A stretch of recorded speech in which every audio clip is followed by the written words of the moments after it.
Para algumas pessoas, pode ser bastante improvável acreditar naquilo que outros têm como certo quando há milhões de dólares em jogo. Durante os últimos 100 anos, as fibras de asbesto ou amianto foram usadas em milhares de produtos diferentes na indústria da construção civil, nos estaleiros e em utensílios domésticos.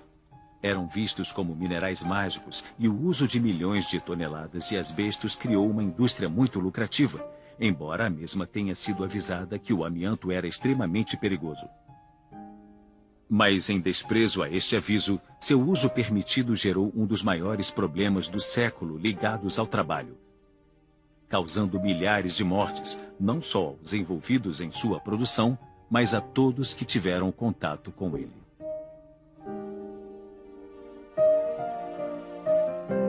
Amianto. Distribuição Synapse. Em termos de produções em larga escala, a fábrica de Rochdale é a matéria de ponta, capaz de desempenhar um importante papel no combate ao fogo. Ela faz a aluminização de tecidos com amianto. Num espaço aberto e seguro em Bolton Park, os bombeiros do condado atuam vestidos como invasores de outro planeta. 2 galões de petróleo foram sacrificados por uma boa causa, e o palco estava armado para o drama. Homem versus fogo. A humanidade ficou fascinada pelo amianto. Desde o início de sua fabricação no Canadá no fim do século XIX, as pequenas fibras minerais que os compõem encheram as pessoas de entusiasmo, pois apesar de serem suaves como seda, são sólidas como granito e podem ser empregadas em diversas aplicações. O amianto foi divulgado. As propagandas proclamavam que era um mineral mágico. E foi fácil de vender, pois eram muito resistentes a fatores químicos e altas temperaturas, e por sua força têncil.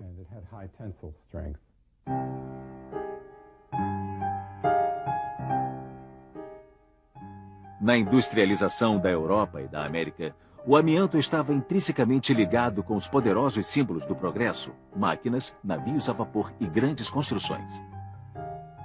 No começo do século XX, o mineral era comercializado como Madame Asbestos, uma deusa grega armada com um escudo para proteger a civilização. Numerosas fábricas surgiram e centenas de operários ganharam emprego na indústria de amianto. Mas, como em muitas indústrias naquela época, as condições de trabalho eram extremamente penosas.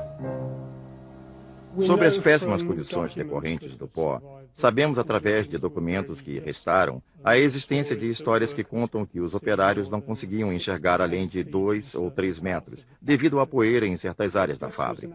A poeira era aceita como fato corriqueiro em muitas das indústrias naqueles dias. As fábricas de algodão tinham muita poeira. As minas de carvão eram ainda mais empoeiradas. Desta forma, não era considerado incomum que as minas de amianto tivessem problemas de pó em excesso. Acontece que as fábricas de asbestos eram especialmente empoeiradas e, conforme se descobriu, eram especialmente perigosas. Já no ano de 1898, um inspetor de fábricas na Inglaterra advertiu sobre o que ele chamou de pó maligno. Na Inglaterra, o governo nomeou um inspetor médico de fábrica e, sob suas ordens, as inspetoras de fábricas fizeram investigações. E uma das coisas que elas relataram no ano de 1898 é que havia pessoas com doenças pulmonares por trabalharem com amianto. E elas reconheceram que era um material perigoso, o qual as inspetoras se referiram como o efeito maligno do pó de amianto.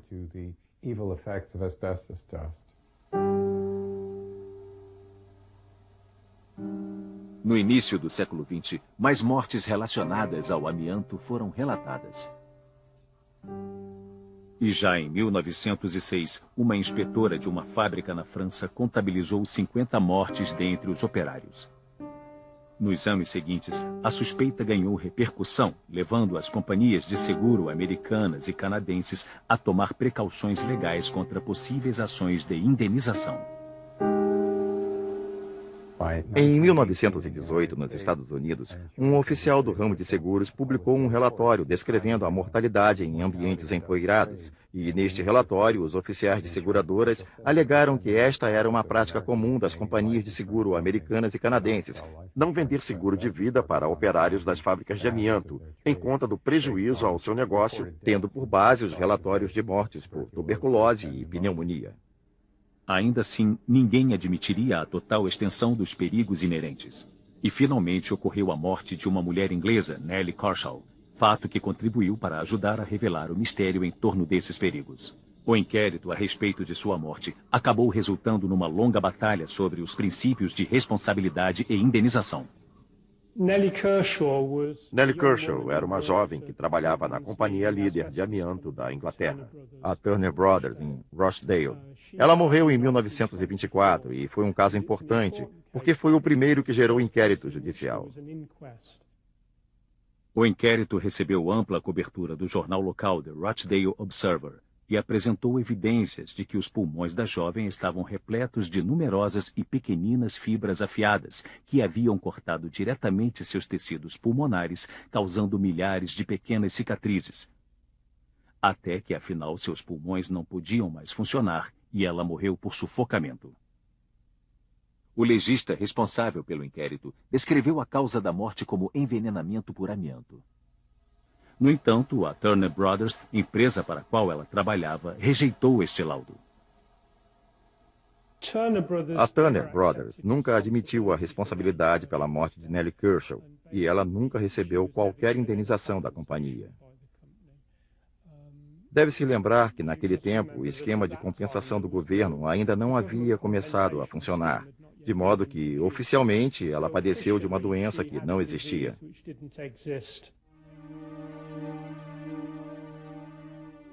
Quando o viúvo de Nellie Kershaw pediu suporte financeiro a Turner Brothers para pagar as despesas funerárias, seu pedido foi sumariamente negado, pois isto criaria um precedente para que admitissem a responsabilidade, encorajando assim outros requerimentos por parte dos outros empregados ou ex-empregados.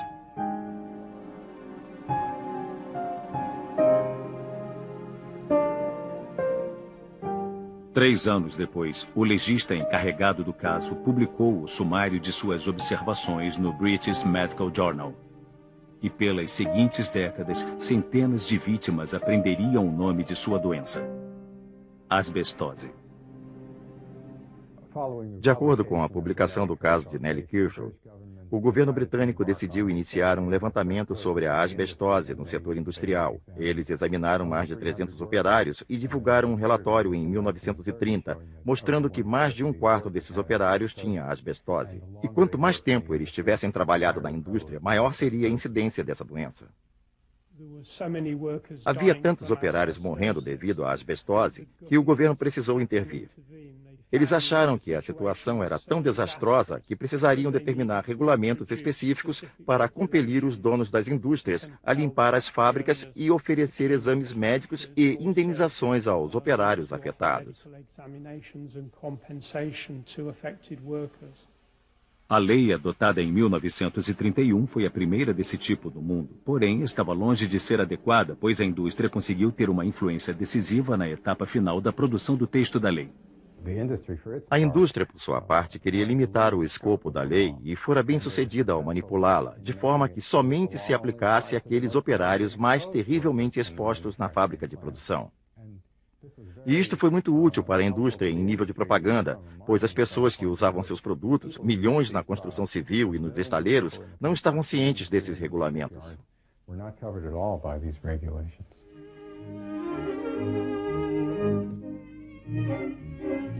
Os usos práticos do amianto são muitos. Pelo menos 18 mil artigos são feitos com ele, entre componentes para motores a vapor e revestimentos contra a fricção para anteparos de aviões. Não é um membro da sociedade secreta, nem um médico, mas um escudo de amianto para combater o fogo. O amianto entra nas casas em forma de cortinas e armários anti-incêndio, em vários modelos. Ele é a resposta ao problema dos fumantes descuidados. Cinzas e nenhum incêndio.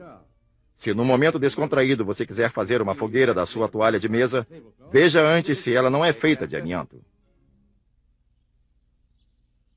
Simultaneamente, paralelos ao desenvolvimento de novos produtos utilizando o amianto, mais casos eram publicados pelos inspetores de fábrica ingleses sobre suas suspeitas de que esse mineral causava câncer de pulmão. O gigante americano do amianto, Jones Manville, decidiu em segredo conduzir uma pesquisa em laboratório com ratos.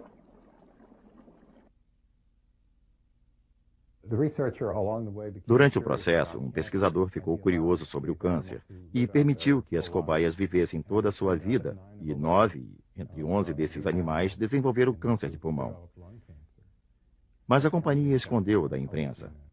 Ele morreu em 1946 e o novo diretor do laboratório reescreveu os estudos de seu predecessor, incluindo referências a tumores e câncer.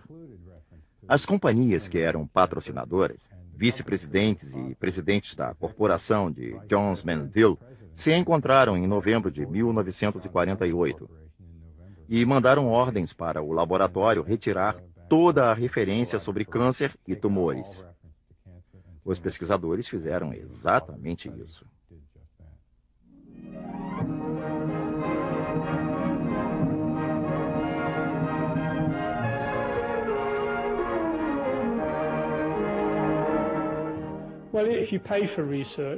Se você paga por uma pesquisa, então você pode decidir o que acontece. O fato era que a indústria geralmente tirava toda e qualquer propaganda negativa das manchetes. Estes são os jardins Woodbury construídos em Long Island, onde foram amplamente usadas telhas de amianto. E aqui, no desenvolvimento de casas do Sul, estas paredes coloridas embelezam a comunidade. Estas casas contemporâneas mostram quão modernos os materiais de amianto podem ser, adaptando-se a qualquer estilo ou projeto. Olhem como as paredes de amianto ajudam a dar dignidade e charme. Esta é a Sra. Adams. Sra. Adams, como foi sua experiência com estas paredes de amianto?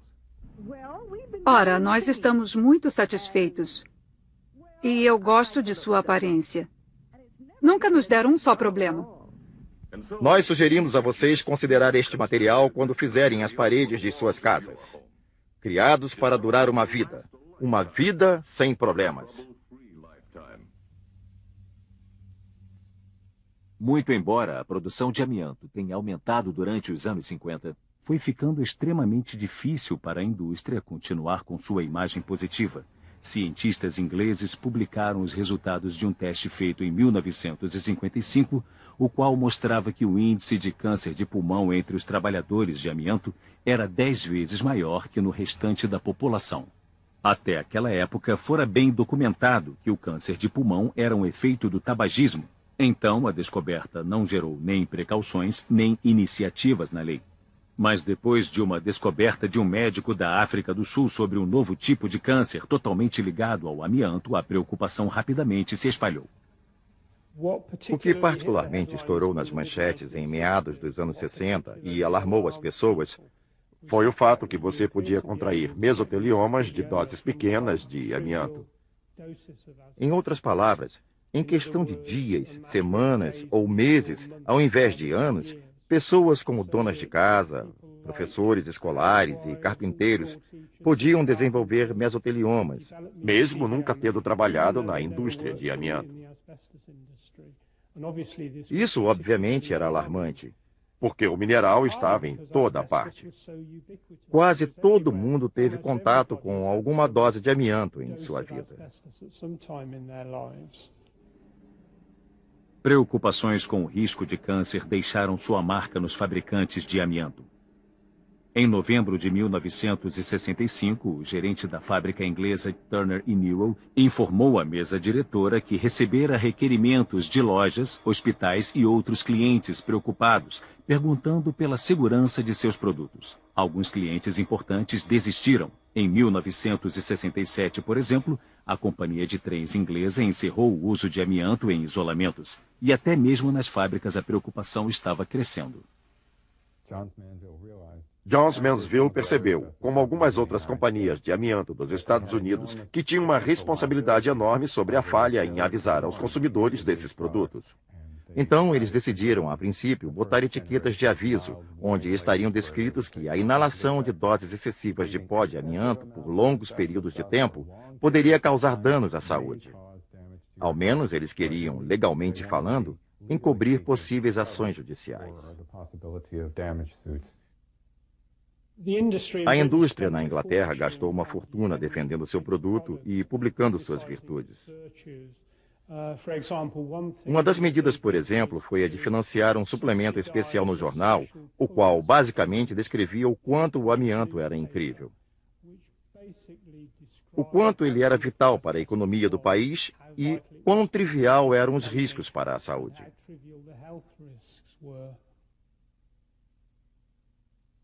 Neste suplemento, cheio de elogios ao amianto, repórteres do jornal eram relutantes quando escreviam sobre os problemas de saúde nas indústrias. Em certos casos, o risco à saúde pode ser tamanho que o processo deve ser abandonado, mas certamente não existe indicação de que o amianto possa entrar nessa categoria. Em outras palavras, a indústria tinha tanta influência, tanto poder e tanta riqueza que continuou a produzir esse produto, mesmo sabendo que ele era muito perigoso.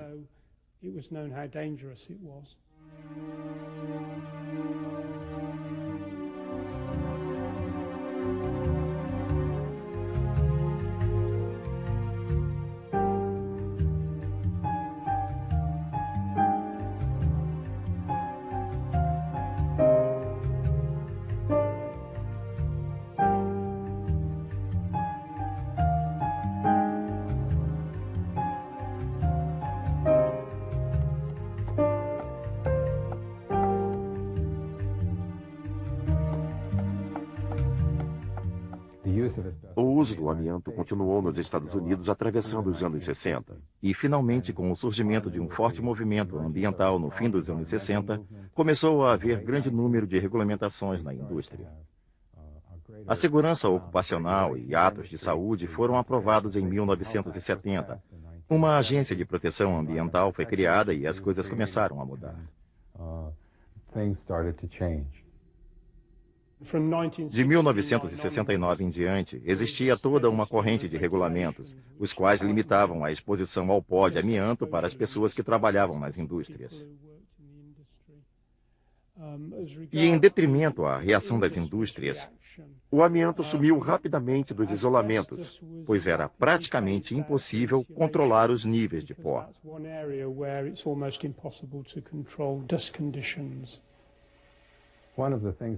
Uma das medidas da Agência de Proteção Ambiental foi a de banir isolamentos de amianto, os quais eram usados em calhas de arranha-céus em toda Nova York e nas maiores cidades, e isso incluía o World Trade Center. O World Trade Center, na época, possuía amianto nos primeiros 40 andares. Quando a lei foi aprovada, eles pararam de usar o amianto nos andares restantes.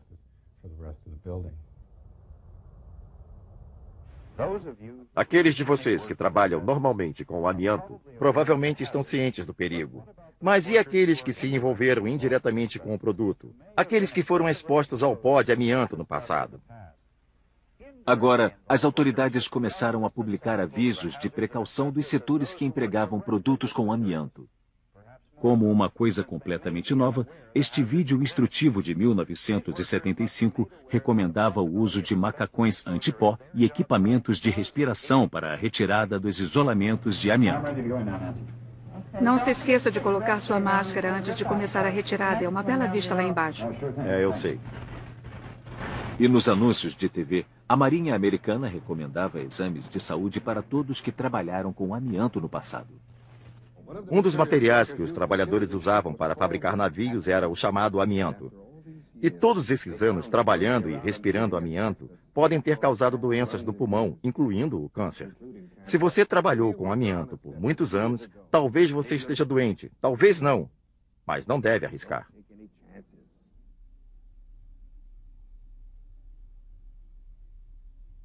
Para milhares de pessoas, o aviso veio tarde demais. Mas as consequências do uso do mineral era agora descrita nos programas de TV, os quais, a princípio, focalizavam histórias das vítimas.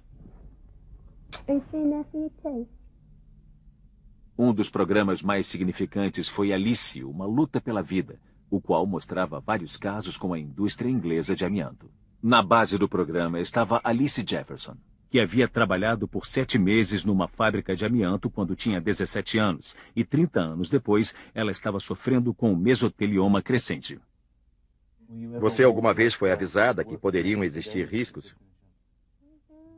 Não, nós costumávamos brincar com isso e fazer perucas de amianto e colocá-las na cabeça.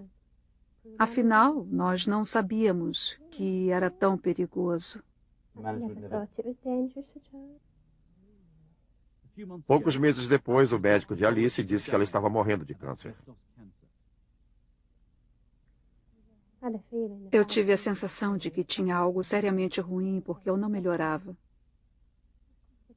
Eles já sabiam o que eu tinha. Eu ia morrer.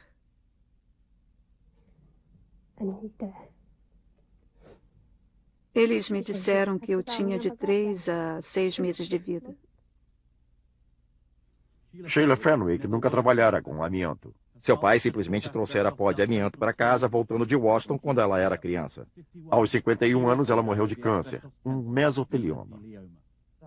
Eu apenas gostaria de saber quantas pessoas Turner e Newell mataram que nem sabiam que estavam morrendo pelo amianto. Na colônia de amianto no leste de Londres, um gerente geral era Tony Mendel. A quantos funerais você foi durante seus 12 anos na colônia de amianto? Algo em torno de 110. Eu mantinha minha gravata preta na mesa de escritório, porque ir a funerais era uma parte ruim do gerenciamento naquela fábrica. 3 semanas depois desta entrevista, Tony Mendel descobriu que também tinha asbestose. Eu pensei em trazer a público 2 coisas. A primeira, que o amianto causava horríveis casos de câncer. E em segundo, que não traziam riscos só aos trabalhadores. Esta era a verdade mais alarmante. Isso aconteceu por causa da má-fé de certas empresas e de como o governo não protegeu ou indenizou as pessoas como deveria. Foi por isso que fiz este chocante documentário.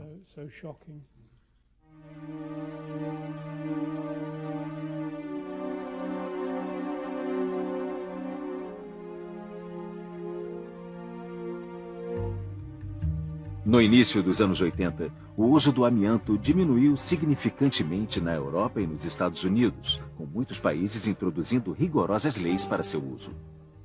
E em milhares de construções, o amianto foi simplesmente retirado durante um gigantesco esforço de limpeza. O número de vítimas continuou a crescer devido ao tempo de exposição aos mesmos e ao desenvolvimento do câncer que levava de 30 a 40 anos para aparecer. No mesmo tempo, aumentou a atenção ao crescente número de pessoas que exigiam indenização. Existia muita relutância dos trabalhadores à ideia de trabalhar com amianto. Relutância dos consumidores em adquirir produtos contendo este mineral. E estavam longe de conseguir alguma cobertura de seguro por parte das companhias que fabricavam amianto. Ao mesmo tempo, existiam pelo menos 200 mil pedidos arquivados de pessoas que reclamavam de ter desenvolvido asbestose ou câncer pela exposição ao amianto. E culpavam as companhias por falharem em não avisar sobre os perigos do amianto. Muito embora a indústria tivesse sido avisada desde 1930 que o amianto poderia causar câncer, as indenizações pegaram a indústria de surpresa. As companhias fizeram tudo o que podiam para cortar suas perdas e evitar a falência. Dentre elas, o maior fabricante americano de amianto, Jones Manville. A mesa diretora da corporação Manville determinou que devem se arquivar todos os processos referentes ao capítulo 11 da Lei de Falência. Embora nossos negócios estejam em ótima forma, desprezando a recessão, nós estamos completamente esmagados pelo custo das ações judiciais impostas contra nós.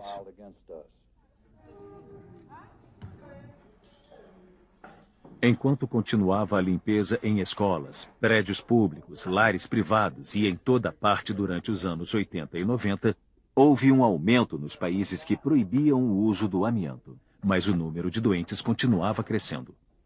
O uso extensivo do amianto nos anos 70 ainda não tinha encerrado suas estatísticas de morte, as quais revelavam que até 2015 ainda haveria 100 mil mortos por asbestoses e outros tipos de câncer.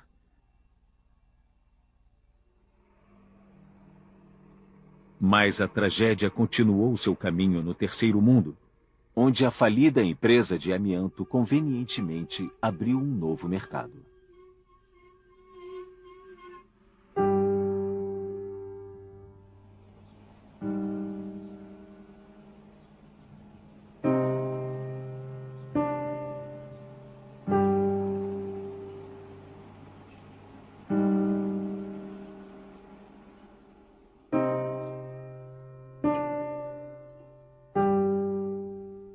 A Índia é um desses países que ainda mantém um grande consumo de amianto e o número de pessoas que desenvolverão doenças é desconhecido. Pessoas estão certamente morrendo no presente, morreram no passado e virão a morrer no futuro. Mas pela falta de informação é difícil provar sem dúvidas o que está acontecendo. Que pessoas vão morrer em 2010 não temos dúvidas. Pelo menos 100 mil irão morrer, sem sombra de dúvida.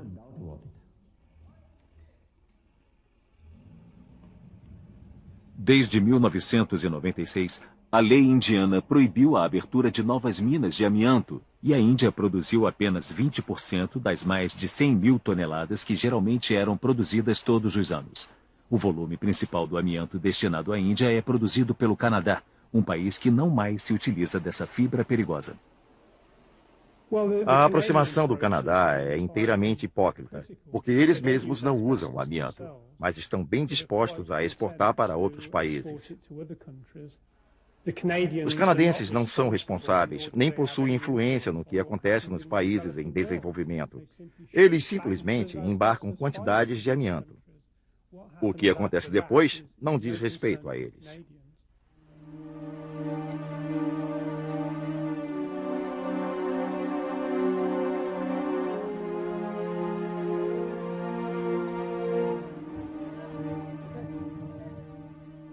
Enquanto a tragédia continua nos países em desenvolvimento, na Europa há muito ela já cessou.